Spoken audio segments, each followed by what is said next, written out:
শালা কি গরম রে আজকে। শালা সূর্যকে যদি ধরে আনতে পারতাম তাহলে ওর পাছার মধ্যে ধরে আমাদের পুকুরে নিয়ে 10 বার জলে চুবাই।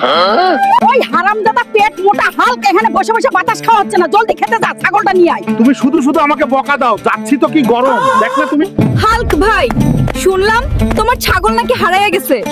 হারামজাদা ছেড়ে সব সময় শুধু বদমাশি করো সবার সাথে। হাল্ক, তোমার ছাগলটাকে বাঘে খাইতেছে, তুমি জলদি যাও। শালা বাঘ, তোদেরকে আজকে আমি ছাড়বো না রে। আমার ছাগলের দিকে নজর দিছস?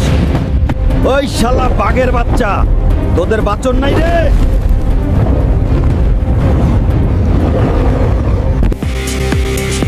আমার ছাগল আজকে তোদের পেটে থেকে টেনে বার করব। হারামজাদা বাঘ রে, আজকে তোদের পেটে থেকে টেনে বার করব। হারামজাদা বাঘ, আমার ছাগল খাইছস, এখন তোদেরকেই আমার ছাগলের কাজ করতে হবে। হাল্ক ভাই, আমাদেরকে আর মেরো না। আমরা তোমার কথা মতো চলবো। এবার এই বাঘ দুটোকে দিয়ে আমি ছাগলের কাজ করব।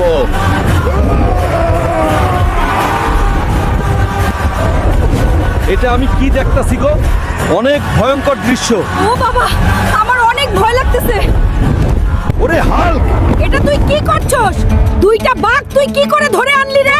বলে এই হারামজাদা বাঘের বাচ্চাগুলো আমার ছাগল। দিদা চলো এই বাঘ দুটাকে রান্না করে গ্রামের সবাই মিলে একসাথে পার্টি করি, আজকে অনেক মজা হবে। তুই যা ভালো ভাবিস তাই হবে রে পাগলা হালক। দিদা আজকে বাঘের মাংস মজা করে খাবো। আরে পেট মোটা হালকো, অল্প শান্ত হয়ে বস, রান্না হইতাছে। আমাদের হাল্ক যতদিন আমাদের পাশে আছে আমরা জঙ্গলের একটা বাঘ হব না, সব খেয়ে ফেলবো।